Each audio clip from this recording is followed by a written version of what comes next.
Hello and welcome to episode 23 of the Jurassic World Dog-Org. Dogs! Dog-Org. I like dogs. Podcast. As usual, I'm joined with Chris and Asees. Just be sure to check out famousids.com and use coupon code JWORG for 20% discount on your own Jurassic Park and Jurassic World IDs.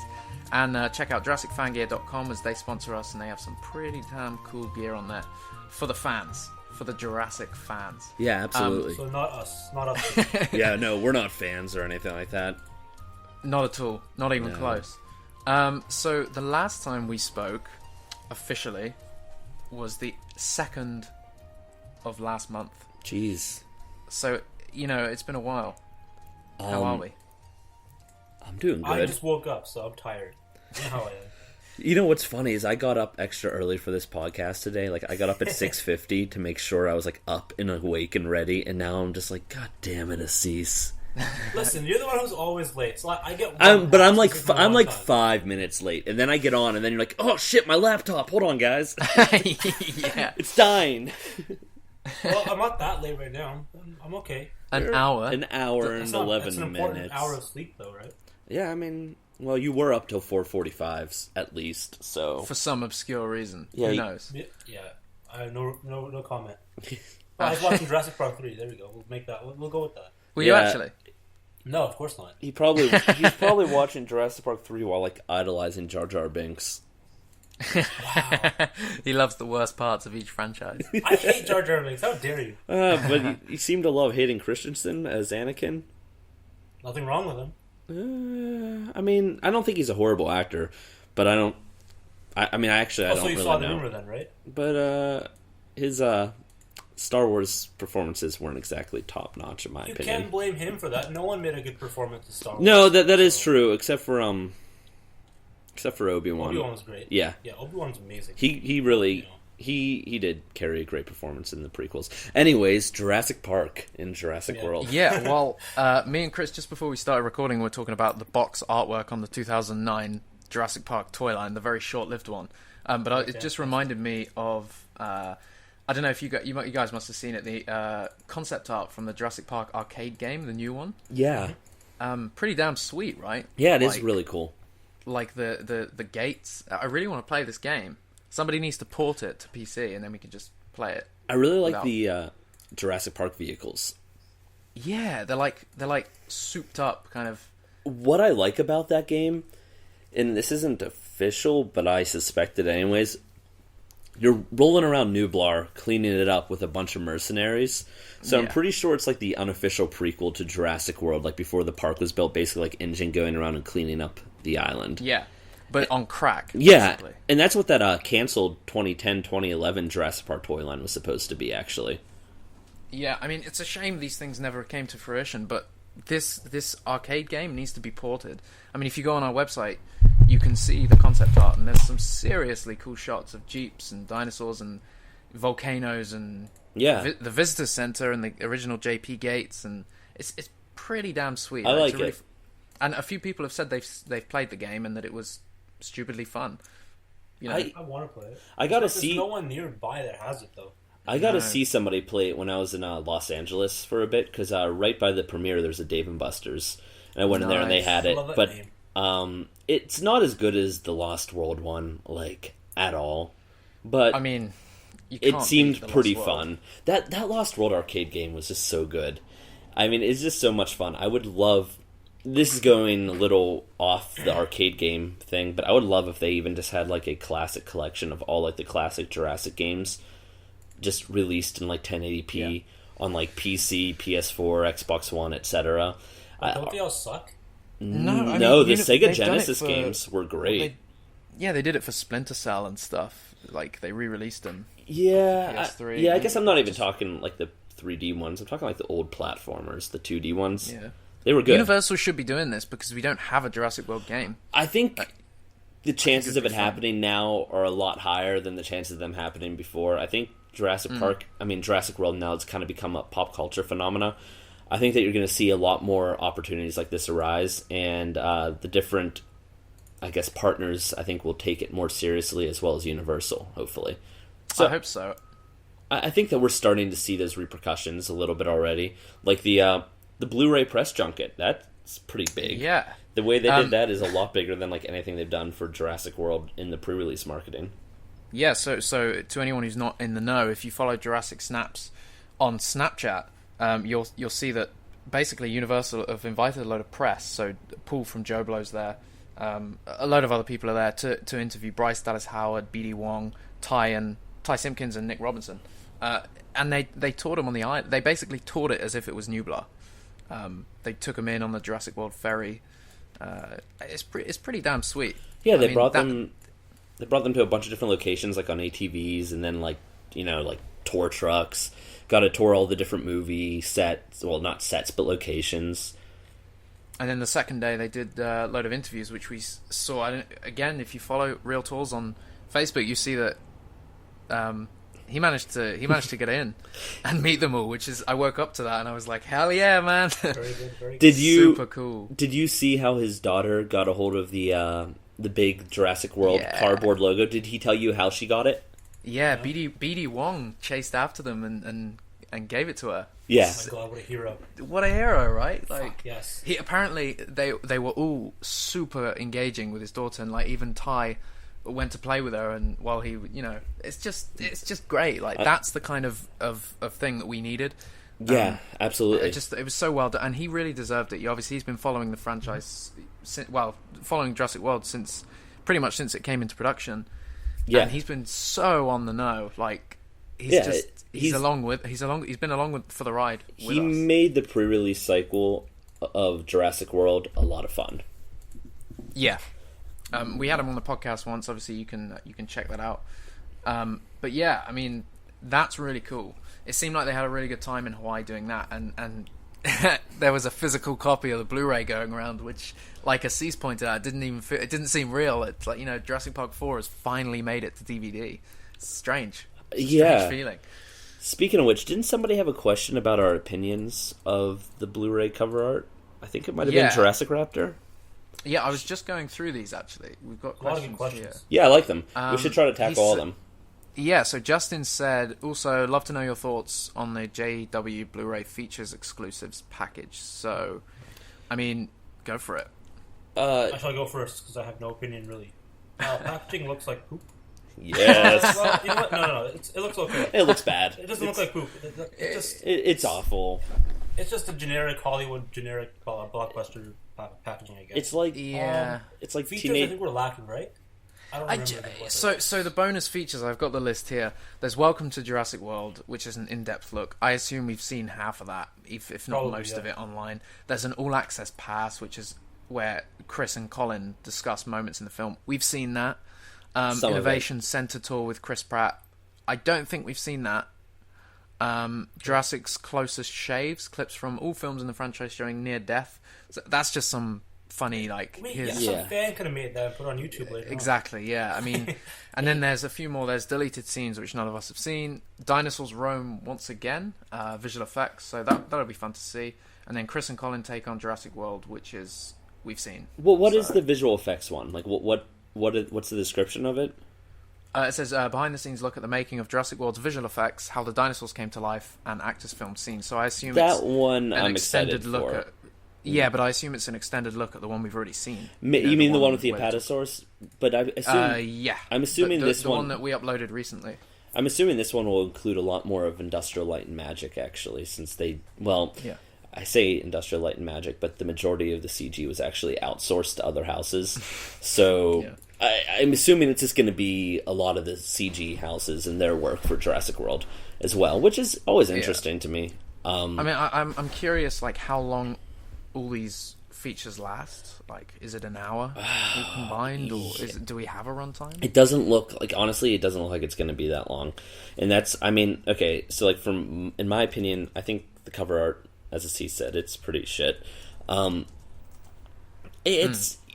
never liked that Pratt with the Raptors poster. It just looks very cheesy. There's nothing wrong with the scene in the movie. It looks pretty cool in the movie. Just the poster's really, really cheesy. It's got this weird Photoshop effect. And it just looks like more like Teenage Mutant Ninja Turtles than Jurassic. It doesn't even seem like Jurassic World. It's just a weird picture to use to kind of use as your key art. and it just looks cheesy. Oh, I don't know. But yeah, the special features, I feel like they're a little bit of a missed opportunity. Like, where's our in-depth making of? Where's our tour of Main Street, the entire set? Like, sure, we've got Chris Pratt giving us a tour of the Innovation Center, which is cool, but that's an internal set. Where's our tour of this giant Main Street set that they built? They have this gift shop that's loaded full of different products and toys. A lot of them were actually early Jurassic World prototypes that didn't make it to the stores even. And you can just kind of catch glimpses of them. And it's just like, there's so many cool things that I think fans would have liked to see, and so much hard work that went into it. And I just would have loved to just tour Main Street. I would have loved to feel like I was a visitor to Jurassic World, almost like have a virtual Main Street tour. Yeah, and as well, as like a full making of, we don't know what Welcome to Jurassic World entails, but yeah, there's been a past 14 years of development. It would have been pretty cool to sort of, if they'd cycled through, kind of like a documentary, like a making of documentary. I've seen a lot of Blu-rays do that, where it's like kind of the road to making the movie happen. It would have been cool to have maybe like Frank Marshall and Steven Spielberg and everybody kind of sit down and talk about the where it began and then how it ended up. Yeah, and as quote-unquote politically correct as they can keep it, because I'm sure a lot of the people that worked on it and a lot of the ideas they don't necessarily want to say bad things about, but some of the ideas they're probably not as happy about in retrospect, like those good old dino-human hybrids. I think they're probably... Yeah. They want to sweep that under the rug, I think. But, I mean, I think they should embrace it. The art was good. It was Carlos Huante. They pushed the boat out with concept there, and yeah, like the script isn't Jurassic Park, but it was cool. It was fun. We've discussed it before. Asees likes it, but, I mean, it was a fun read, but I don't know, Asees, you think it would be a better movie than Jurassic World, in your opinion? Which movie? Sorry, I had like a John Sayles' script. John Sayles' script. It would have been very different, right? It wouldn't have been JP. No, not at all. Well, the first half would have been. Not even. The first half still felt more like Piranhas. They were just like, it was like yeah. It was just like one like monstrous dino encounter after another. It was goofy. It was a lot of fun to read, though. I mean, hopefully these behind the scenes will come in time, maybe with a because it's expected we're going to get another extended Blu-ray release. That's what I'm thinking, honestly, because there's a lot of time between now and the sequel.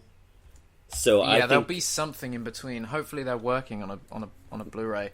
But on October 20th you can pick yours up. Most people have pre-ordered, and October 19th for the people in the UK. So hopefully I'll get it. October 1st if you want to get it digital. Yeah. What does it actually mean? Because it says on demand on the 20th, but it says digital iTunes HD on October 1st. Huh? You get on iTunes right on October 1st. Yeah. Okay, alright, that's what it means, yeah? Because I thought that was on demand. iTunes, Xbox Video, things like that. But what's on demand then? On demand, I think, is when you can rent it. I think on demand is like when you can rent it digitally, and I think you can own it digitally October 1st, but you cannot rent it digitally. I don't. Hell if I know. Okay, well, October 19th for the people in Britain. So, yeah. It's exciting. I really do want to get a hold of that. I want to go through all those special features, and I wish there was a concept art gallery or something like that. Maybe they might have not listed that. Like, that might be like one of those things that they just don't list, but they do have there. Like, Jurassic Park 3 also had the CG turnarounds, which I really liked, where you could just kind of see the 3D models.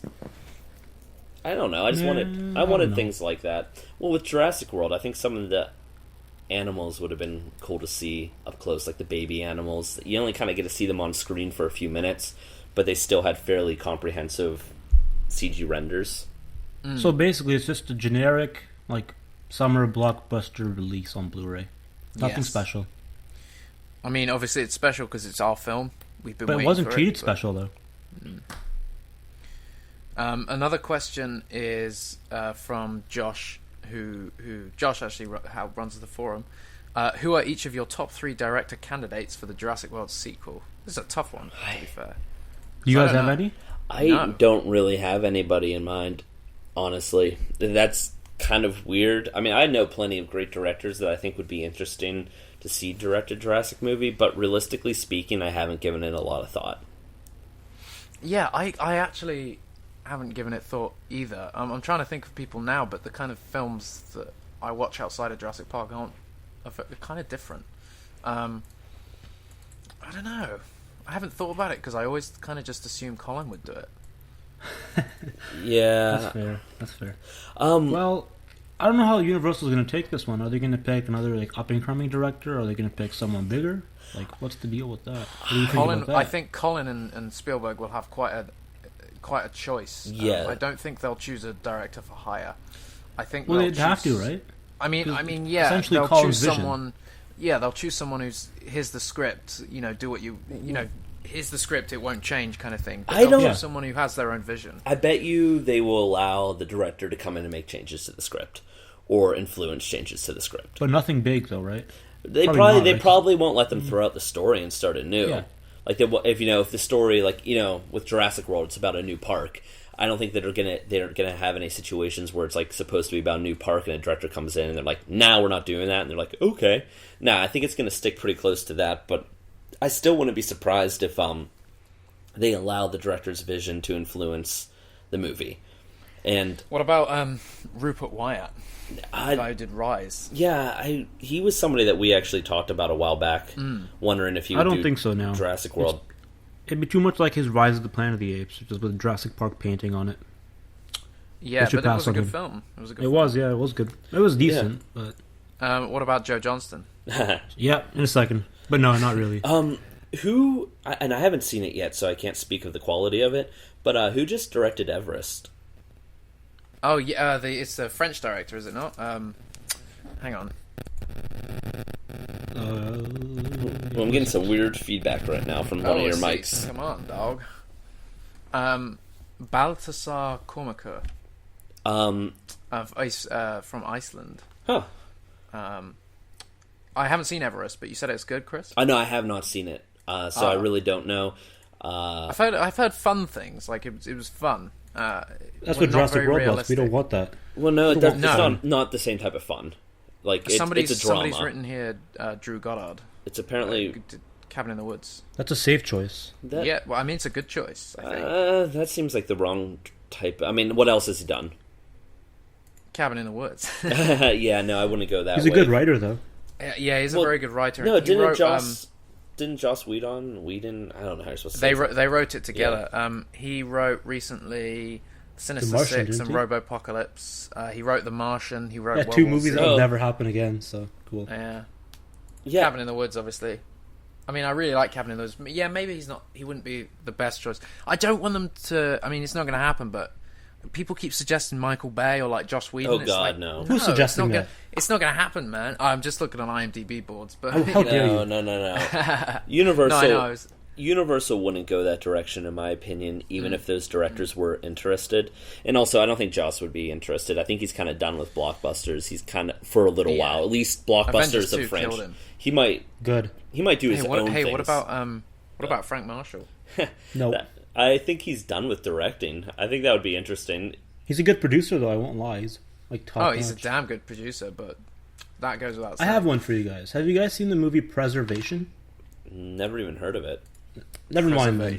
Forget. Yeah, I don't know who. Some Canadian director. It was good. He made like the wilderness seem scary. Ooh, man, it was a bear attack. That's it was a nice visceral. poster. That's a nice poster. Let me see. It was kind Preservation. of. It's like creepy. 80s horror mixed with modern, like. Yeah, it's like there's a modern bear indie. attack. Oh, spoilers! There's a bear attack, and it's super visceral and it's gross. Oh, he did The Bay. The what? Oh, he didn't direct that. Did he write The Bay? He might have been acting in it. Dude, no. He wrote Area 51. What the fuck is that? Oren Peli, the guy who did Paranormal Activity, his film that they just brought out, which was filmed like 5 years ago. Okay, so I mean, this looks like a cool poster. I definitely think that we need somebody that can direct like visceral, and I think honestly, in the next Jurassic movie, the wilderness and just kind of nature itself should become a character. Like that's why this weather, Preservation. mountains. Hey, I mean, man. the jungle. Remember that name, kids? Christopher Denham. But Christopher Denham.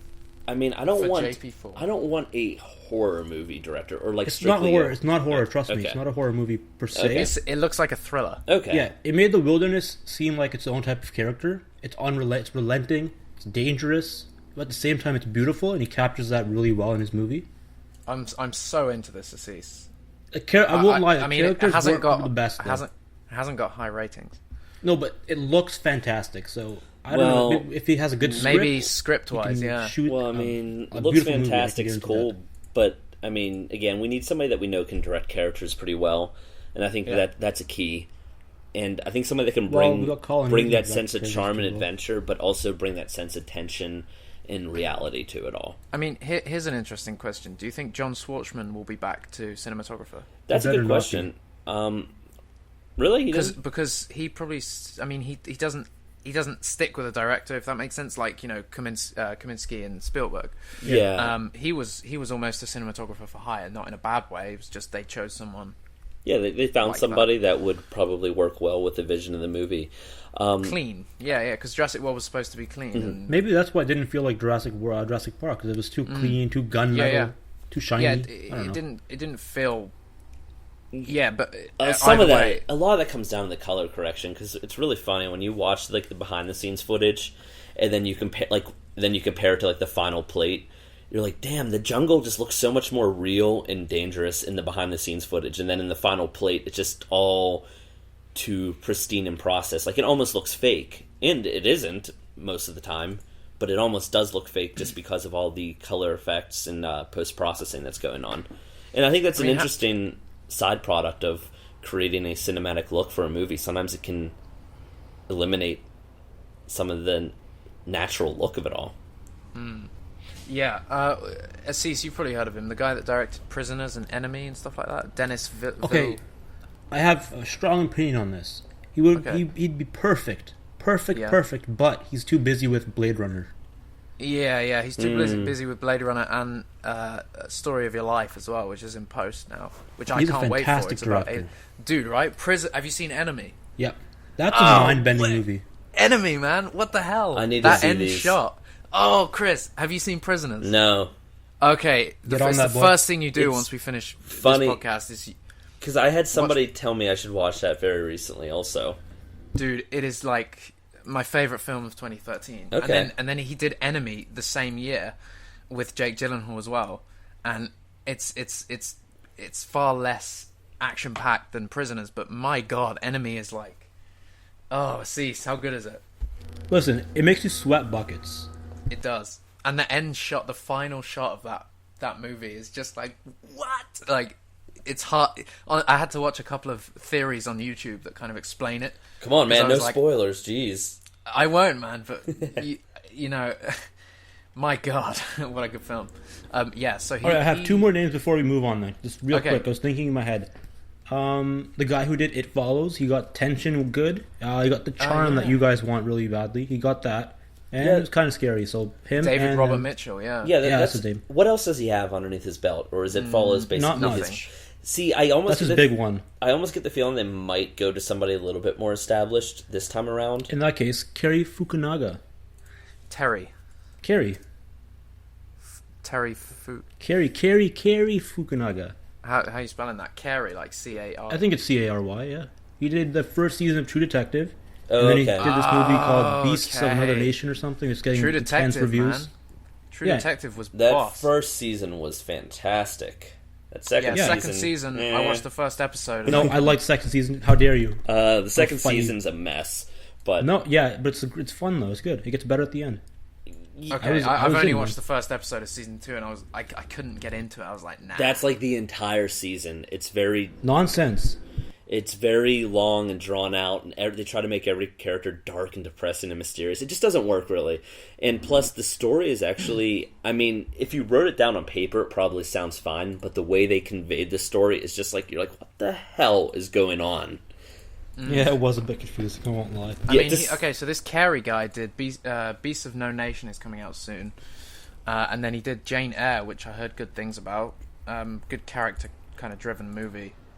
So it's not a bad choice. I mean, I still just keep wondering about that Everest director because it's a Universal Pictures movie. He worked with a lot of big name actors like Josh Brolin. If the movie's good, I don't know if it is, but I've heard good things about it. I heard it's really tense and very drama filled. I heard it's not fantastic, but I heard that it's pretty good. I do wonder if a director like that would work very well. work well. Maybe. I mean, I want them to choose someone. It would bring that sense of tension that we kind of all want to see return to Jurassic. And that's what we need. I mean, and look at the trailers for Everest, and just look how real and raw it all looks.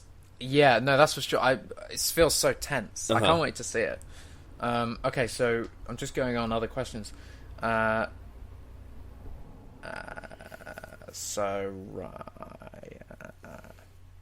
trying to find a good question.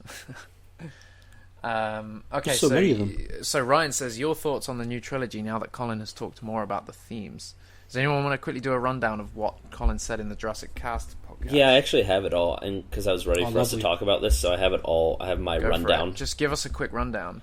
Okay, so essentially, our friends at Jurassic Cast, they got a chance to interview Colin Trevorrow again, and he gave some pretty cool details about Jurassic World and its sequels. He reiterated again that they envisioned it as a trilogy from the very beginning, and they laid the groundwork for the sequels in Jurassic World, which is pretty obvious watching the movie. They kind of built a bigger world for the movies to take place in. Definitely. So, I thought this is pretty cool. Jurassic World, the first one, is based off of Ian Malcolm's quote, where he's talking about, where he says, try to accomplish something as fast as you could, and before you knew what you had, you patented it, packaged it, and slapped it on a plastic lunchbox, etc., etc. You're selling it. Selling it!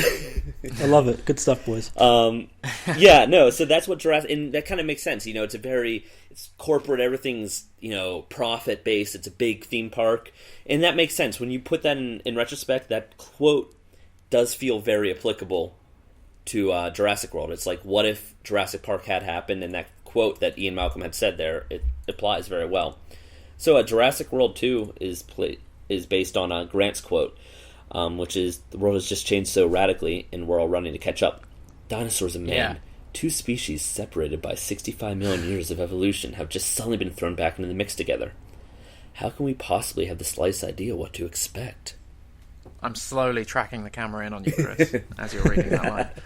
But that's what he said Jurassic World 2 is based upon. And again, in the past, in other interviews, he said the name change to Jurassic World was no accident. He wanted to make the name more synonymous for where the sequels go, so basically a world with dinosaurs.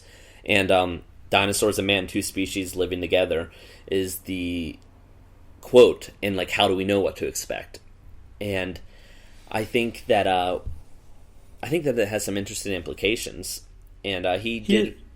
Here's the thing, though. The fact that he's based it on those two lines in the first film is amazing. Yeah, I didn't even know that, and it makes so much sense. It's so good. He's basically he turned Malcolm and Grant into prophets. Yeah. I love the idea, and honestly, I was so worried about the sequels and where they would go, and that, oh my god, we're just going to get the military versus dinosaurs. I still think we are, though, man. I still think we are. No, I think it's the after MacGuffin. What Colin said, I don't think that's it's the MacGuffin. Okay. Where do you guys see the story going? Honestly, though, don't just say, "Oh, dinosaurs and man living together." Where's the story going, though? Okay, I think there's going to be another company breeding somewhere else, but I still think the idea of Masrani already having another park sort of in the process somewhere else in the world, because Jurassic World was Isla Nublar, Jurassic World. Mm-hmm. The idea of having one somewhere else, maybe in Africa or somewhere, that was, oh shit, everything on Nublar just went wrong. What do they do with this other park? And somehow the dinosaurs have got out. I don't even think a park. I think research facilities. I think it's very possible that. But I don't understand why. Why not? Because certain animals can only live in certain climates, and who knows what? I mean, honestly, InGen, especially with their military contracts, who knows what their studies were on some of these animals? Exactly, military contract. It's going to be military, man. I'm telling you. No, that's a MacGuffin, though, in the sense that it's the reason why InGen can stay afloat. It's the reason why InGen continued to clone these prehistoric animals. However, that doesn't mean we're going to see velociraptors in the Middle East, as people have suggested, fighting the war on terror.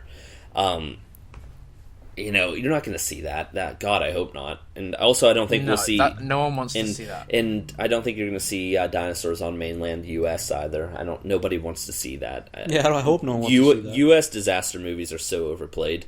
And it wouldn't work. They could eradicate dinosaurs before the dinosaurs could eradicate us. Yeah, no, exactly. So that's dinosaurs as like a threat in terms of like, oh my god, they're attacking the cities. No, that's not going to happen. It's not a threat at all. If you had a raptor pack in a city, it'd be a little grisly for a bit, and then it would get cleaned up. People would die, then the army would come in and just wipe them out. Then, yeah, exactly. I mean, a SWAT team would just kind of roll out, and they'd be like, okay, we shot the dinosaurs. That was ugly. How the hell did that happen? Okay, so what do you think then? Basically it's going to be Resident Evil with dinosaurs. No. It's going to be... No, it's going to be... Yes. It's going to be widespread District 9 with dinosaurs. No, I don't want that to happen. How do you get that many dinosaurs? Yeah, I don't think you... I think you're misinterpreting the quote there, though. You're going to have a movie where something new is introduced to the world, and it changes it. But the world continues... invasive species and stuff. But the world continues to move on. Yeah. It just has implications. And I think that's where you're going. But I'm saying... If you had animals like dinosaurs reintroduced into the ecosystem, into the wild, not into the cities, but into the wild, so very remote locations that still are connected to mainland continents. So you could very easily see dinosaurs breeding and becoming a issue in places like South America or Africa. And I mean, Africa is huge, so that's a bit of a widespread generalization there. But there are a lot of locations that would allow for animals like that to be reintroduced and integrate into the wild and have very big changes to the ecosystem around them. Here's the thing about that, though. I think I have a pretty educated opinion on this. To have dinosaurs become an invasive species like that and cause like ecological collapse and damage, you'd have to have generations on generations on generations of them. Or they would have to breed very fast. Things that could have an immediate effect. Insects and stuff like that. Yeah, things that would have to have an immediate effect. It could be, pteranodons. They could obviously terrorize a lot of the other flying animal populations out there. But not to the point of ecological collapse. But I'm not saying there's going to be ecological collapse. There's just going to be... to the point where they're invasive and stuff, and we have to deal with them. And there are a lot of animals. There are a lot of animals out there that are invasive species that have not caused ecological collapse. But if they continue down the path that they're on, the implications are grim.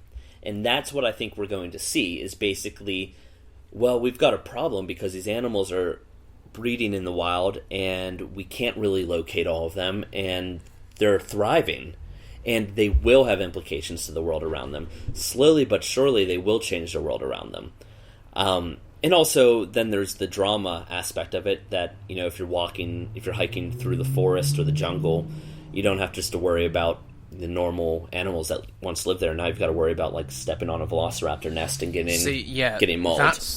That's where I see it going. Like Colin said in an interview, it's not like, there's raptors everywhere. It's don't go in that forest because there are raptors in there. Don't go in there because there's bears. That kind of thing. That would work. Yeah, I have issue with this then. This is just exactly like what happened with Jurassic Park and then Lost World. Except we have Jurassic World and then Jurassic Lost World, essentially, right? Because what you're getting is another situation where the dinosaurs get loose on the island or wherever the fuck they are now. And then it's just going to be Lost World over again. I don't really see how it's good. I don't think so. You could change the overall theme, but the idea is still the same. They're going down the same path. No, but we're not going down the same path because the Lost World was isolated on an island. And again, the idea here is the world is slowly changing because of the reintegration of these prehistoric animals. And that's the idea. These animals I just don't see how this could have any effect, though. Like, it's such a small situation, because dinosaurs can't rapidly produce, and they'll be easy to find. They're huge. Compsognathus. Okay, fine, I'll give you that one. That's a good. Slowly... They weren't in Jurassic World. No, they might have been, for all we know, but I wouldn't have bred those again. I would have been like, oh god, those things are a mistake. You saw what happened to Dieter Stark. Yeah. Well, nobody else did, though. Nobody else did. Roland. Yeah, well, only the bits they didn't like. Just a quick one. Sickleclaw said... Wait. I didn't go over all the news. So you did not? No. Keep going. So, yeah, they confirmed that we're departing the parks. I mean, Colin confirmed that we're departing from the parks and the islands. He said, we've seen people chased by dinosaurs on the islands. It's time to explore new things and places. Yeah, we've had people chased on mainland now. Yay! And it's about extraordinary things happening in our ordinary people in our world. And then again, he references alien invasion movies, but don't misconstrue that. Basically, the idea is it's what will happen, how would we react. I don't think it's going to be anything as dramatic as an alien invasion movie. It's going to be more like a slow burn, if that makes sense. It's going to be more like the world slowly evolving and changing. The idea of multiple corporations breeding dinosaurs is brought up, the idea of Apple versus PC. If PC is InGen, and InGen is basically studying and breeding these animals for possible military application, and again, it might not even be, like, they might kind of go, raptors in the military, that's not going to work. However, we might be able to unlock new ideas about the genome by experimenting on these prehistoric animals. Who knows what secrets they have? Can we make literal biological weapons out of these things? Can we, create medicine from these things? There's just military contract in understanding and exploring genetics. I think there's a lot of potential there, and prehistoric animals are sort of this untapped mystery. So I think it makes sense that they would explore that, continue to explore that with military contracts, even if there isn't an exact military application. However, I think we're still going to see the concept of velociraptors as a weapon explored. I do think that we're going to see, out of all honesty, I think we're going to see velociraptors that can camouflage and maybe hide themselves from thermal, much like the Irex. I think that that's a possibility. And don't you dare, Chris. Don't you dare do that. I don't want that. It's going to happen. Well, what did Wu take again from the island? Was it just regular embryos, or like the special ones he's working on? No, I think it was just the collection of embryos. I'm sure they had all their data backed up digitally, but all their animal embryos they took off the island. It might have been the special ones. Basically, that was a spoon feeding the audience. Don't worry, there's going to be a sequel when they have genetic code off the island. In my mind, I always assumed they had genetic code off island already, because a big thing like this probably has multiple facilities in storage banks. That's exactly what I thought, man. They've obviously got something somewhere else, and it's not just on Sauna. Exactly. And it makes sense. Honestly, it does not make sense to me that they would only have these things happening on Nublar. We might only know about Nublar, but it doesn't make sense to me that they only have these. I imagine there are various Jurassic outposts all throughout the world. Ooh, keyword. Yeah, it could be good. Okay, so that's pretty much it from the interview, right? He also did say something that we were wondering. He did say Claire and Owen are deeply tied to the universe going forward, and they have responsibilities for the things to come and responsibilities for the things that happened. So that's how they kind of are going to they open Pandora's box, is what he said. And again, I think Claire, because Masrani is dead, she was like the head of the park, so she is still tied to the basically the fallout, and she probably could be tied to InGen, whether or not she wants to be or not, and any other corporations that are possibly cloning animals. So she still has her ties. She probably has certain responsibilities, and even if she's not legally bound to them, I could imagine her as a character trying to set things right. And then Owen, I kind of get you there. I at first I was like, why is she coming back? It doesn't make sense, but now that the kind of what happened in Jurassic World, the implications of that, it was their fault. It was technically her fault. It wasn't, but again, I could see even her as a character. I could see if things started to go sour, or if she thought that she could fix things a little bit, I could see her being involved. As for Owen, his ties to InGen aren't going away. Whether or not he wants to tell InGen to screw off or not, his ties to InGen are still there. His ties to his velociraptors are still there. And if he had an opportunity... One of them. Yeah, Blue. And honestly, don't be surprised if they bring Blue back somehow. And that might be our last chance to go back to Nublar, to retrieve Blue. Here's kind of what I see happening. InGen clones raptors. Somehow Owen either has to, stop them or something. I don't know. And he brings in Blue to clean up the mess, or find the raptors, or bring them under control. I don't know. Again, I don't think we're going to see much more control over the animals than we did with Jurassic World. But I hope not. I don't want the training raptors Hashtag for what it sales was. But I don't want it anymore. And again, that's any further than that. No, and that's what Colin said. He said when he was brought into the fold, there was a script, which we know was the Jaffa Silver script, and he said there's a script, and basically the entire second half of the movie was a hunt with people working with velociraptors successfully. And he's like, okay, but what if we take that, condense it into 2 minutes, and then have shit hit the fan and the raptors go rogue? Because he's like, he didn't really like the idea of, humans controlling the raptors or these animals turning against their basic instincts. And he said, okay, so we can kind of work with that. I like the concept, but again, raptors should be a threat, not a buddy-buddy thing. I have an issue with that still, though, Chris, because if during the entire time the raptors went bad, okay, the normal InGen guys died, even Barry could have died, but I don't think Owen was ever really in danger. When we saw, because when Owen kind of made eye contact with Charlie, you could tell that Charlie was not going to attack Owen. However, Charlie was the lowest on the tier of the pack, if I recall correctly. So Charlie, but she was also the least obedient too, right? Yeah, I don't know if she's the least obedient. She was just the lowest. I mean, she was kind of like a puppy of the pack. I think she was the youngest. Puppy Charlie. Yeah, so she was. You could tell that she wasn't going to attack Owen, but remember when Owen revs up his motorcycle, Blue does give chase. However, again, I could see Blue I could see her kind of mauling Owen if in the right conditions, but not necessarily trying to kill him. Again, when you just look at animals and their it's a dominance. Yeah, when their fight for dominance and the alpha leadership, sometimes their power can kind of get in the way. Sometimes their intent and the outcome are two different things. And they're animals. But wasn't the ending like super cheesy though? Because there was like a standoff between Blue and Owen. That was kind of funny. It was just, and then Blue speaks to Owen. That was weird. It just came down to really poor visual portrayal. Again, like I don't have anything so wrong funny with the concept, but the visuals of the way it's conveyed. I do find the ending of the movie, the way they kind of use Blue, the way she kind of does a very anthropomorphized chirp towards Owen and nod at the end. I found those to be pretty. That's too much. I don't want that. It's shit too in my much, Jurassic but Park movies. visually it was too much. Again, on the script, the idea of a raptor looking at Owen, him taking off the harness off of her, and then her, saying, figuring that she's not going to attack because of their long-standing relationship and the pack following her lead. I don't have any problem with that. That makes sense to me. Yeah, but there's like 4 people behind him too that could have been easily eaten for like a long. But again, that was part of his extended pack. I mean, these basic but how do they know dynamics. that? I don't understand These basic dynamics exist in the animal kingdom, though. I'll fight you, Chris. I'll fight you. These basic dynamics, they do exist, and they are very real.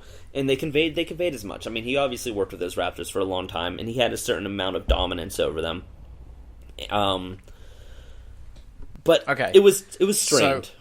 We got to move on. We have a time limit. Sickleclaw said, "What do you think about Trevorrow saying the next film will not be called Jurassic World 2?" Yeah, we all know that. Did he actually say that? Yeah, he said it's not called Jurassic World 2. Yeah, he says it is easy to say. Yeah, it's definitely going to be a title like The Lost World Jurassic Park. Yeah, I mean, I'm glad. Yeah, it's going to be Jurassic World, though. The title, it's not going to be Jurassic Park. There was the Jurassic Park trilogy. Now we're getting the Jurassic World trilogy. Of course. I just without any context about what the movie's really going to be about, it's hard to come up with names. Yeah, I think the best chance. Somebody suggested the Dark Continent Jurassic World. Yeah, that's too dark. It's too cheesy. I mean, that was always a cool poster back in the day, but. We'll see, I guess. Yeah, I mean, there's a lot of ideas like that. I mean, I think that'll end up being pretty I think it'll probably follow the plot line of the sequel. So I don't think that we're necessarily going to be able to guess it quite yet. It's going to be Jurassic World. Malcolm was right. We shouldn't have built the park. Yeah. Chaos Theory. Chaos Theory. Again, which still it's so Jurassic, but it sounds so dark and cheesy. Like, Chaos Theory, Jurassic World, coming soon to a theater near you. If they brought up like Extinction again, though, but that doesn't make sense because there's going to be another sequel and it's not going to be Extinction, and I don't think that sells it as too post-apocalyptic. Of course. That's how you sell tickets, though. The name used for that actually does remind me of one more quote Colin said about the movie. He said, Okay. It's not about going bigger in scale, but bigger with the story and further exploring our relationship with animals, dinosaurs, and the impact of bringing these dinosaurs back to life.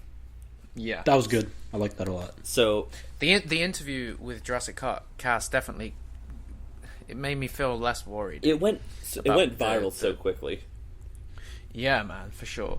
I'm just cycling through these questions. So, Justin said, we know the JP quotes that Jurassic World and Jurassic World 2 are based on. What quote do you think is Jurassic World 3? What is it that Ellie says? Women 'cause Ryan inherit the mentioned earth. something about Ellie's quote. Women inherit the Yeah. earth. No. No. This in the same scene at the around the table. She says, Something about violently defending themselves if they have to. yeah, they have no idea what century they're in. They're going to violently defend themselves. Yeah. But then that kind of is a very similar quote to Grant. Sam Neill's. Yeah. To Grant's. Dinosaurs I don't take know. over. I don't know. I guess we'll have to see. I wouldn't be surprised if Grant's quote kind of carries on for the third, in a way. Yeah. But with bigger which implications. means that Ellie's could as well, because it's about fighting back almost. So I don't know. We'll see where it goes, I guess. Grant's quote kind of goes into action in the second and is fully realized by the third. And it kind of segues into Ellie's quote. Like we see it all kind of pan out that way. Okay, so Samantha said, "What are your thoughts about the Jurassic World visitors never seeing the Indominus Rex?" You know, They were supposed to originally, apparently. yeah, I don't know if that's exactly what Colin said.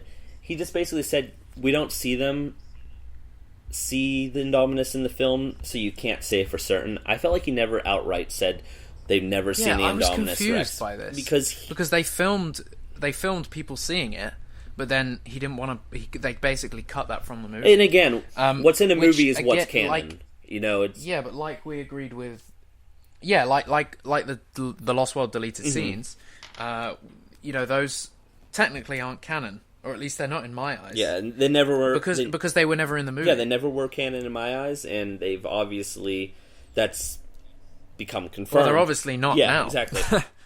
I don't even have eyes, so there I you don't go. know if it really matters if people saw the Indominus Rex or not.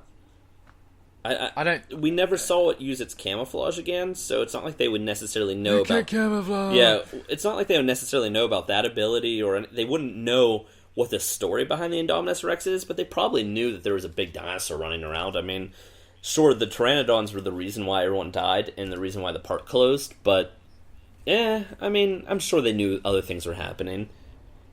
Shit hit the fan. I don't think people necessarily cared. Dinosaurs got out of their paddocks and people died, is essentially the story. I still of don't the understand Jurassic why World. the park is if it's going to get closed or not. I don't understand the logic behind it. What do you mean? Because okay, if a zoo, like San Diego Zoo, 2 tigers got loose once, right? Killed a few people, injured a few. They didn't close down. Why is it any different with dinosaurs? The problem is San Diego Zoo, it's a tiger, and it's a living animal, and Yeah, for dinosaurs. you're not stuck in the San Diego Zoo. In Jurassic World, they were literally stuck on an That's a good island point, eh? That's a without good point. any proper security measures, and it wasn't just one tiger. It was like freaking 40 pteranodons and dimorphic, like little piranhas with teeth, and it wasn't just like 1 or 2 people. I mean, it was a lot of people died. Really? Okay. Yeah, Okay, I Colin guess. said the body count is huge, though most of it happens off screen. But he said that there was a lot of guest casualties in the movie. All right, fair enough. guess- I mean, you can guess see we'll that see. you can see the pteranodons impaling people kind of off screen in the movie. Like you'll see the pteranodons swoop down, and then you'll see their beaks going down for the kill. I don't know why they were killing people and not just eating them, but Monster movie. Uh-oh. there was something wrong with those pteranodons. Is all I'm saying. I mean, not just their design. I also didn't like their design. Those things were juiced up or something. Like they were angry. They were Okay, so what's better? angry. What was better then, the Jurassic World Pteranodons or the JP3 ones? In retrospect, JP3. Thank you. JP3 ones. My favorite are the Lost World. Love them. Oh, did we lose connection? I'm here. Okay. I'm here. Okay. Yeah, so the JP3 ones are my favorite. Yeah, my favorite are the Lost World, but out of the 2 movies that actually feature them, JP3 wins for me as well. Yeah. Wow, JP3 JP3's won something. pteranodons are damn cool. Yeah, they might not be accurate or whatever, but they're creepy as hell. It's and a really cool practical, scene man. in a movie that's not so great. It's a good scene. Dude, the whole Avery sequence in Jurassic Park 3 is amazing. Yeah, Still my favorite action sequence. And you can just tell that it's part of a bit. It was meant to be bigger. You just know. It feels. It's the most. It's the best. It's the most. How am I going to say this? It's the most well constructed scene in the whole film. I still don't believe it was ever meant to be bigger. I think they're like, it was. I don't think there was ever a story reason for it to be bigger. Is what I'm saying. I mean, I don't think they ever had it before they ditched the script. That set was already built because they were meant to stay the night in the aviary. Do we know that for sure? Yeah, man. I mean, that's where's that information from?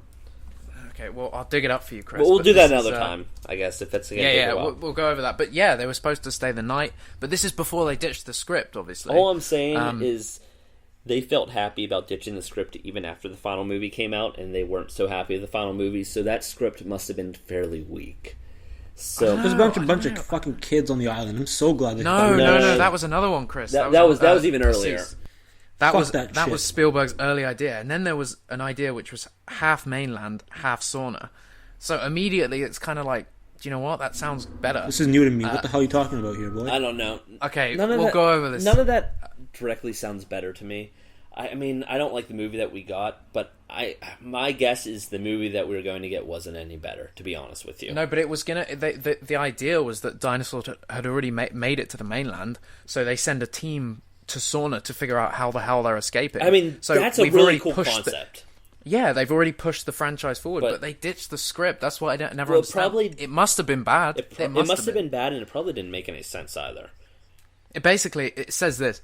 5 weeks before filming began, Johnson and Spielberg rejected the entire script as they were dissatisfied with it. $18 million had already been spent on the film at that time, which is the aviary, some of the sets, like, blah, blah, blah.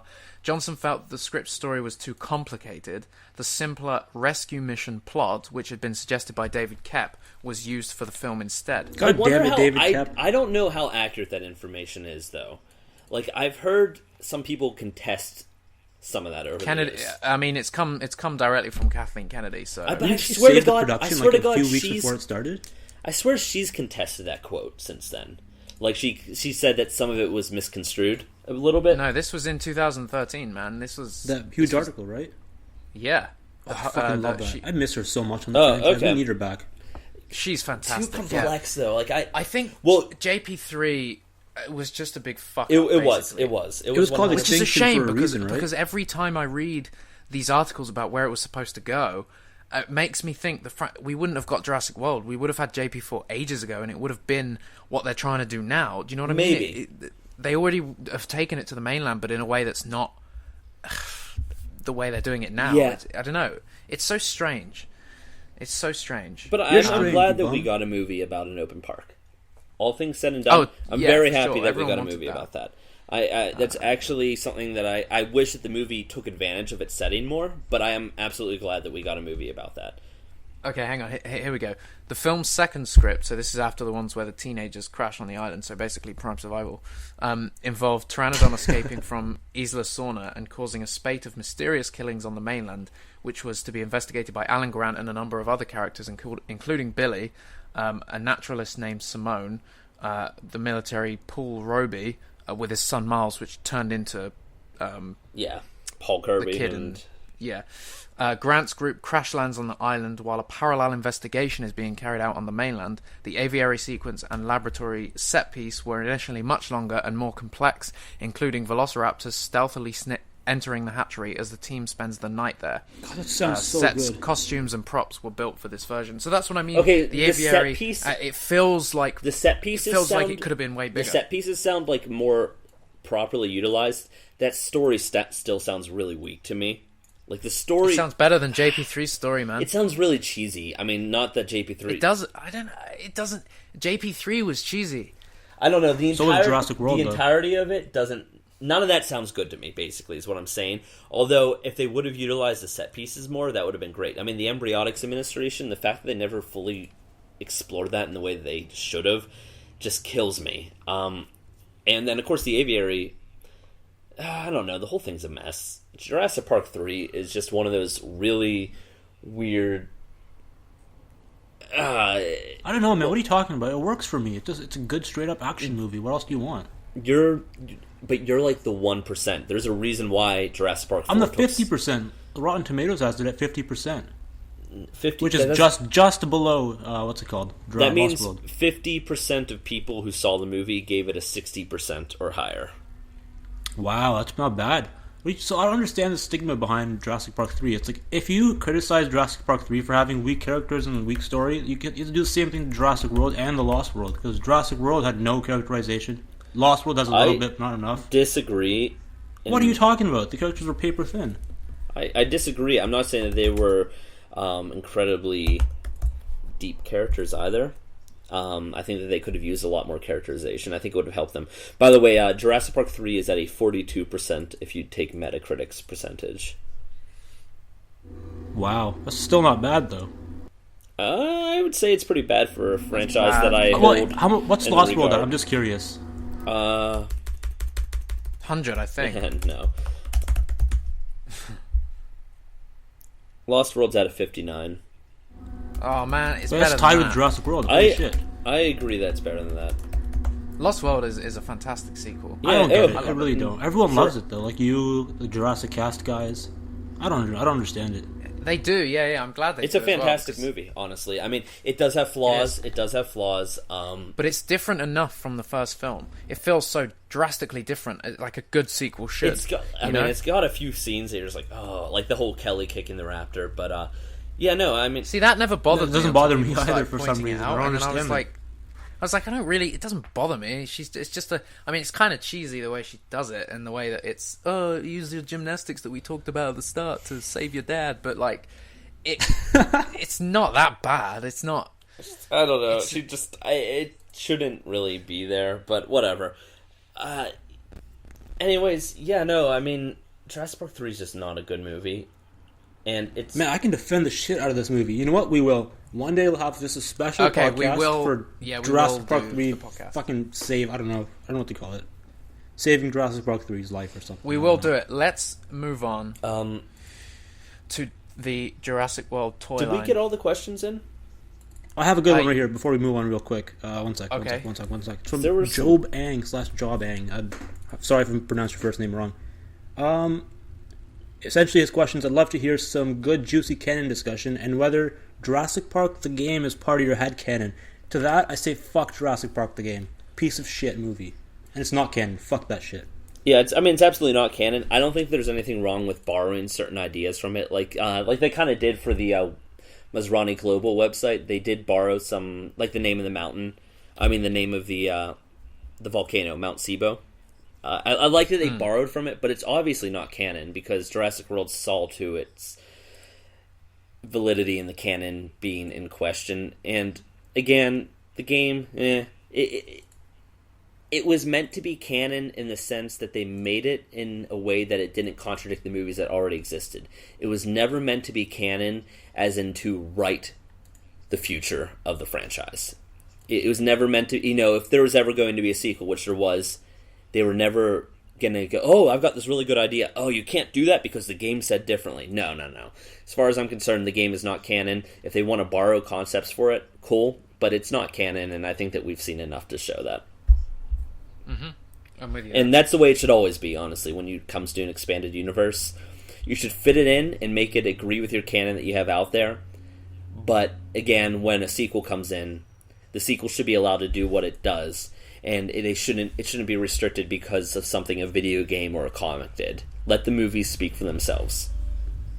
Okay, so Justin asked another question just a couple of minutes ago, because basically we uploaded a video, which is the Indominus Rex prototype from Hasbro, which obviously never got released. Chris, do you want to give us a quick run through of that? Yeah, it's the quote unquote bad boy prototype, which is funny because considering the name's cheesy as anything, and also the Indominus Rex and all the other dinosaurs are female, but it's the bad boy prototype of the Indominus Rex, the one that we have, the one that you pull down on its arms, its mouth opens, it roars, it lights up. What the fuck was that?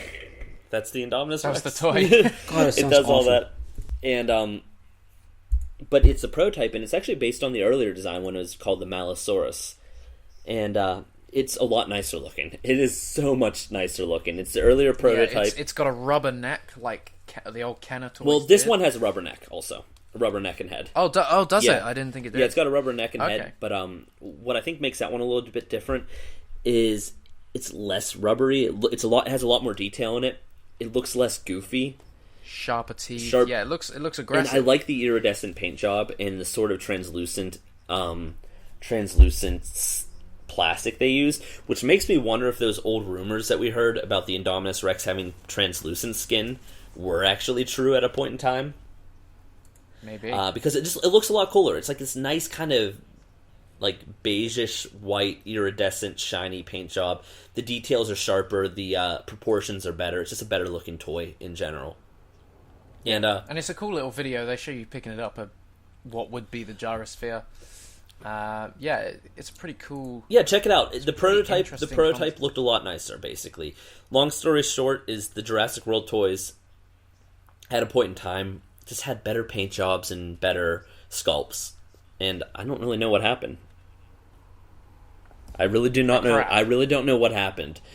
There's a few items in the line that you're like, oh wow, this one's nice, and then the rest you're just like, I don't know. Like between the questionable articulation and features that they put on them, the quality of the plastic, the paint application, the paint color choices, and some of them just the entire sculpt in general, they're just not that hot, especially things like the T-Rex. I don't know how they managed to mess up the T-Rex that badly, but it's really goofy looking. The T-Rex is like the staple of the franchise, and they've somehow managed to make it look idiotic and oversized mouth and feet. It's weird. Looks like a chicken. It's cheap. What type of chickens have you seen? I'm afraid of Dinosaur-looking ones, I guess. I don't know. Chickens have tiny heads. I don't know. It's reminding me of chicken. I don't know. They've got some weird chickens in Canada, is what I'm learning. Listen, Canada is the apparently best. so. I don't know what kind of genetic testing they're doing on Asees' property, but you know, maybe that's why he was late to the podcast. Damn, you got me. Chickensaurus. Oh no. While we're talking about toys, do you guys? This isn't necessarily toys, but do you guys want to talk about like the future of Yeah, I mean the some of the paint jobs on the current line look very like they're not realistic colors. They're super like bright and what would you call it? Like almost like like rich reds and yellows. Yeah. Like the Allosaur is just ridiculous. Same with the Pachycephalosaur. Kind of like chaos. Kind of like chaos effect. And that's what's kind of convenient is it seems like hybrids are going to, well, more than seems, but Jurassic World hybrids seems to be the theme for next year. And I guess I'll give a rundown about how we kind of come upon this information. Back in July, I found some trademarks, 5 of them actually, from Universal Pictures. They trademarked Hybrid Dino. And they trademarked it 5 different ways for all different forms of merchandising. So toys, books, food, book bags, etc. Like they covered all the ground there. And they're not a company that tends to take out a ton of trademarks. I mean, they basically only have Jurassic World and like Indominus Rex. Like they don't have a ton of other things. So I knew that was pretty significant. In fact, that it happened after the movie came out. I'm like, well, that's probably a merchandising thing that they're going to be doing within about a year. And then a few weeks ago, someone found a book from Random House Books, which is a children's book publisher. It's going to be like a picture book called Jurassic World Hybrids. It was initially listed as coming out in January. More recently, the release date got shifted to March. But again, you have these trademarks called Hybrid Dinos, and then you have Jurassic World Hybrids. Then, after that, I was talking to somebody, and we found a toy listing in Toys R Us's system. Now, remember, the Jurassic World toys showed up about a year before they came out, or like 6 months before they came out. We found a toy listing in the system for a new Jurassic World toy, and it's called Jurassic Hybrids T-Rex, which again gives a little bit more credit towards the idea of a Jurassic World Hybrids line. And since then, people have said, yeah, they heard that there's going to be a Hybrids line and everything along those lines. So it's kind of like Chaos Effect. Kind of like Chaos in Effect, a way. yeah. Which I don't like the hybrid idea for future films, but for toys, for a toy line, it just makes sense. Like a short-lived toy line, like a little bit of a spin-off, and not just toys, like probably like children's books, maybe comics. That would be interesting. But something short-lived like that, I think it's a lot of fun, and it is happening. but it's not indicative of the future of the franchise. It's just, it's like Chaos Effect wasn't. It's just a cool idea that they're gonna explore. I wouldn't. It's not the direction I would have went right away. If it's like, if we're talking about creating an expanded universe for Jurassic World, that's not like, my mind's not like, let's go to hybrids. But I mean, it can be fun. We should get some cool toys out of it, and I imagine that Hasbro's style will actually translate pretty well to these toys. And on top of that, we're not going to have preconceived notations of the way these animals should look as toys. We're not going to look at it and go, that T-Rex looks wrong, because if it's a hybrid T-Rex where it's all goofy and colorful and spiky, I mean, we're not really going to say, well, that doesn't look like the real thing, because it's a hybrid T-Rex and it's not the real thing. So you think that it's actually going to happen, though? You think that dog? I hear dogs. Yeah, Peanut, come here. Let me take your collar off you. Peanut, come here. Yeah, do you think that the sculpts and stuff will get better? Yeah, I do think the sculpts will get better, because I think they're going to take Jurassic more seriously, for one thing. And also, they've received a lot of backlash for things like Star Wars and Jurassic from the Star fan Wars bases. looks really good, though. Like their Black Series, and their even Black 6-inch, 3-inch looks okay. Their Black Series is fantastic. They've had a lot of issues plaguing the 3¼ inch, or not 3¼ inch, 3 and like almost 4-inch scale figures. They've I have a few of them. I don't understand what's wrong with them. Like they look great. They look great. They're not with the quality of the past items, but there's been issues where like figures like that come with vehicles actually don't fit in their vehicles. There's a lot of paint. There's a lot of paint application issues and just kind of quality control issues across the board. And basically, Star Wars fans are used to higher quality, so the feedback has been fairly negative. Us with our Jurassic World line, we're looking at it and going, "Damn! If only we got something half as cool as that for the Jurassic World toys." But again, Hasbro is going to take it more seriously. Universal's licensing and brand management, I'm sure, is going to take it more seriously. And I think overall, you're just going to see a lot more cohesive energy going into making better products across the board. And I hope that we get an expanded universe. I really do. I mean, I would love to hear about the 10 years of operation that Jurassic World ran. I would love to hear about the cleanup of Isla Nublar. I would love to see what Engine's doing. Are there other companies out there cloning dinosaurs in the expanded universe? Even if they're short-lived, something that doesn't affect the future films. It would be it's a cool way to explore ideas that necessarily wouldn't translate into films, but would work well as toys and video games and in comics and books and everything like that. So, I mean, again, we're going to get that with hybrids, I'm sure. I don't know how big it's going to be. I just know they took out the trademarks. I know we're getting a book and there's toy listings. So, it's happening. But how soon do you think until we see new toys? And obviously this is something that needs to be answered. The Jurassic World toys are still being pumped out. Yeah, so I think the Jurassic World toys will continue to have waves up until this new line. And then this new line... See, I'm wondering if it's going to launch with the book in March. But it would make more sense to me, just given how long it takes for toy development to go from, like, conceived, like, prototypes to on the shelves. It usually takes about a year. So they took the trademarks out in July. So let's just say... I could see it coming out in June. Okay. They might like soft launch it with like repaints of the Indominus Rex and Stegoceratops, like before that, maybe in March. But yeah, I could see I would see like the line run its course from like June through the holidays, and then probably hybrids will be done. So like June to December sounds reasonable to me, I guess. Will there be any human figures? Or oh is it God, just I dinosaurs hope. Again? I hope. I don't know. I really don't know. They missed out. Yeah. Big Oh, time. you know that they're kicking themselves now, especially for how marketable Owen Grady is. The whole. Yeah, but I hope they are, because they made such terrible mistakes with the Jurassic World toy line. Do they even care? Yeah, they do. Especially it's now. Well, yeah, it's selling, but again, look at it now. If they had the same items that were out there, but also had figures like Owen and his motorcycle set, that would be more items to sell in general, which means more money. And plus, I mean, when a line does this well and when a movie does this well, you give it a better brand management. You give it more attention to detail and everything like that. It's across the board. So yeah, no, I mean, I can't speak. I don't know Hasbro's business model. I can't tell you if they're going to do better plastics or better paint. I don't think they will, but I think they'll have a better attention to detail, better base sculpts, and maybe more accurate paint applications. Like, they'll probably still only be a few colors, but they'll make it as accurate as possible within those parameters. Hopefully. But again, with the hybrid stuff, basically the sky's the limit because they can just kind of create whatever they want, unless they base it upon, like, the Indominus Rex. But, they might even take it a step further and, like, look at the Indominus Rex in the Ludia Jurassic World Builder game.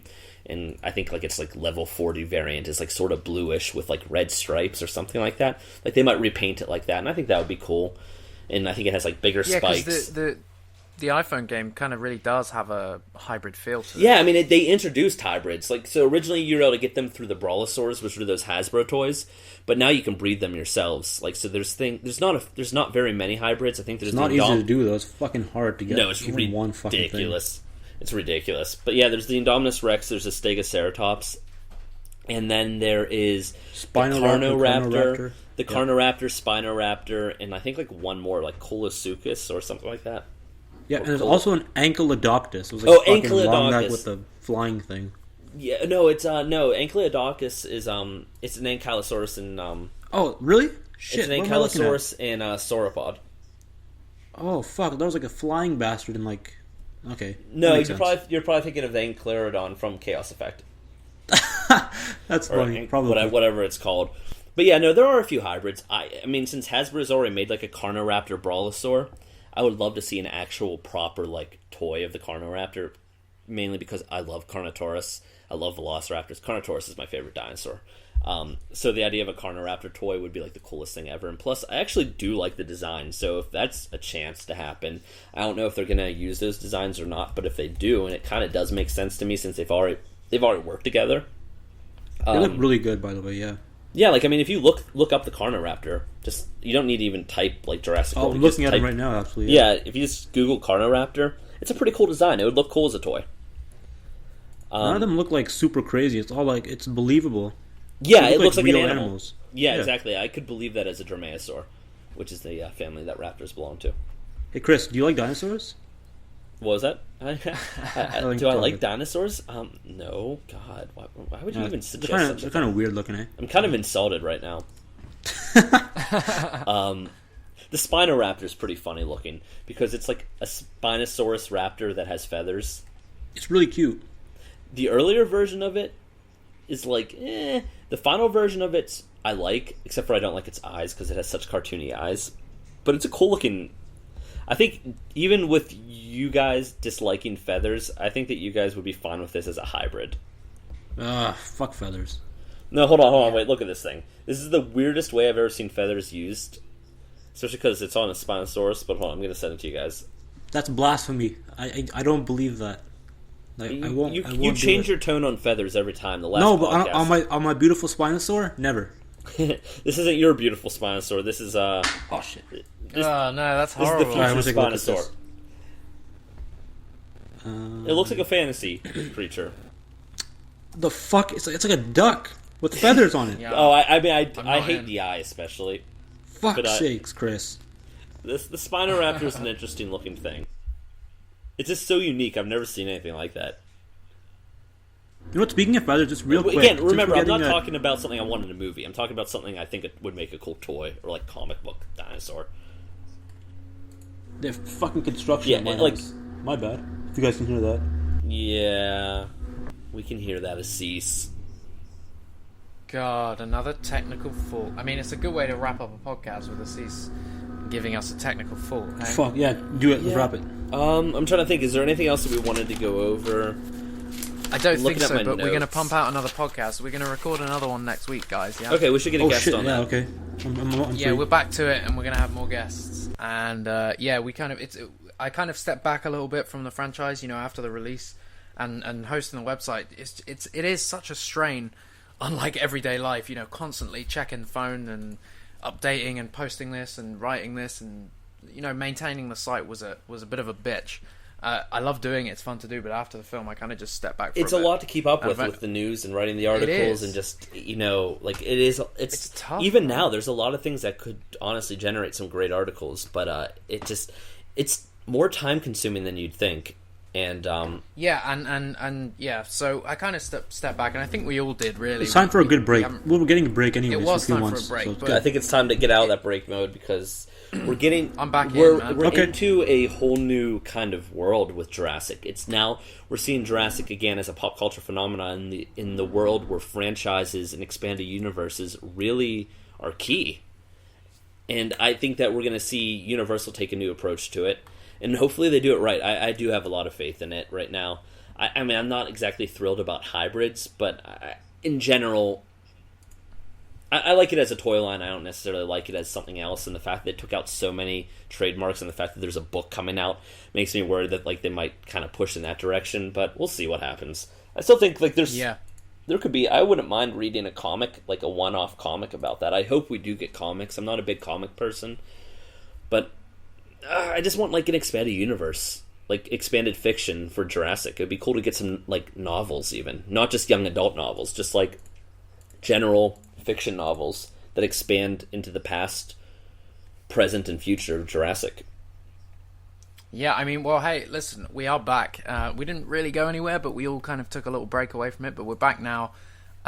This franchise is going to go places, and it already is. So obviously, stay tuned to our website at JurassicWorld.org. We're going to have more podcasts out. We're going to have more guests, and Asees is going to hate everything some more. That's who I am. Asees, you hate everything except for the first movie in Jurassic Park 3. Basically. I don't hate Jurassic World, man. I don't hate it. It's disappointing.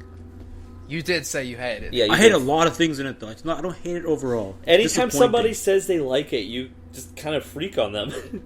It upsets me. It's like, why do you like it so much? I hate Jurassic Park 3. Why do you do this to me? Look, I do feel like it's an interesting thing. You know, we all loved it when it first came out, and then there was I fucking cried. a little bit of like, there was a bit of a realization that it wasn't everything that everyone had hoped for, which you can never get. You know, film is subjective. I've stayed pretty consistent with my opinion. Like, I think when I came out of the premiere and you guys... same. I think when you guys asked me, I'm like, I really enjoyed it. I said, but I think it's going to split some people. It actually split less people than I thought. Most people enjoyed it. I think people accepted it, but I do feel like, you know how people like JP3 at first, and then there was a very quick turnaround for people being like, Joe Johnston ruined it. I was just a kid. I do feel like there is still a chance for a group of people to turn. Oh, on because you have a group of people that turn on anything. However, I think what we've seen with Jurassic World, it became like a pop culture phenomenon, especially with younger ages. Like, it really appealed to the masses. The kiddies love it, yeah. And that's something that you didn't see with Jurassic Park 3, and it built a bigger story. It built a bigger universe, and it had a lot of really cool ideas and some really cool visuals, some really fun characters, and I mean, even like little one-off characters like Lowry has more characterization. Best character in the franchise. Has more characterization than anybody in Jurassic Park 3, in my opinion. And, let's hang on. Okay, you don't know. We'll discuss this some other day because we got to. And characters like characters like Owen, they're pretty simple. One note, but they're fun. I don't think Owen has the complexity of Grant or Malcolm from Jurassic Park. Absolutely not. However, I still think that he's an enjoyable character. I do hope that we see more characterization. I hope that we see more science going into the future. That was something that Jurassic World was lacking, was kind of the science and personal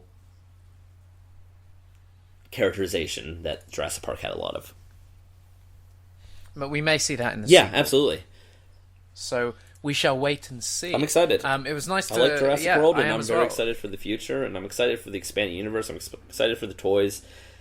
I'm less worried than I was. Yeah. That's for sure. After Colin's interview, I honestly praise to Colin for doing that. Obviously, he was always going to do another podcast with Jack and the guys at JurassicCast, but he really didn't hold anything back this time round, and I liked that. I mean, obviously, he didn't speak about Star Wars, but I don't think he's allowed. Yeah, exactly. Colin's a good guy, yeah. I'm really excited. He is. He really seems to have a vision for Jurassic. Yeah, and he gets the franchise. It made me realize once again that he was the man for the job. I'm interested I'm interested in who will direct the sequel. I think who directs will set the tone. I initially thought it was him, but I think I think it'll be really interesting that it's not. I think that he pushed the franchise in the right direction. Exactly, and I think that depending on what director we get with the sequel will kind of dictate sort of the tone. Are we going to get more adventure? Are we going to get more tension? Are we going to end up with more science? I think all these things are really going to weigh in on what director we get, because all of these things could have been emphasized upon differently with a different director on Jurassic World. I'm glad that we got Colin, though. I think I like Jurassic World a lot, and I'm really excited to see. I'm really excited just for his future movies like Book of Henry.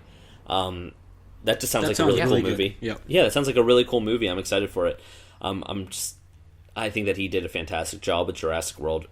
Tonally, it was a different movie than a lot of us expected, but it was definitely very Amblin, which is something that he put an emphasis on. It wasn't necessarily Jurassic's Amblin, but it was very Amblin. Yeah, for sure. It had that feel. And we will discuss this again on the next episode of the JurassicWorld.org podcast. Until then, stay tuned and how do we end these? I don't... Farewell, hello, listeners. I don't know. Keep tweeting. It usually ends with Asees saying bye, and then Chris. There's like a giggle from Chris. a giggle. Usually. There you go. See, there we go. There's a little giggle. God damn it. Okay, so let's end it like we usually do. Keep tweeting us. Give us. Make sure you it's follow too much tension. Yeah. Fuck. Follow all of us on Twitter. Follow Jurassic Park IV, Jurassic Park 4 IV on Twitter, and follow our individual Twitter accounts as well. And always shout out to map_index. Oh man, Jurassic Park 14. Let me see if they're still going. Yeah. Oh, while we wait for that, before we leave, when do we think we're gonna get the director's announcement? Probably a year. Not for a while. I think next year. Probably this time next year. Okay. Oh my god, account suspended. Fuck! I'm taking it back. I'm taking it back right now. I want it. How scary. I wonder how that happened. Anyway. But yeah, no, I think it'll be this time next year. I think that I hope that the trades... if there are things to pick up on, I hope that we do start hearing, like, the idea of maybe... there might even be casting ideas next year. I still think it'd be interesting if they end up with Josh Brolin back in the Jurassic franchise, like he was supposed to play Owen. It would still be very interesting to see Josh Brolin come in, play a very different character, but come into the Jurassic franchise.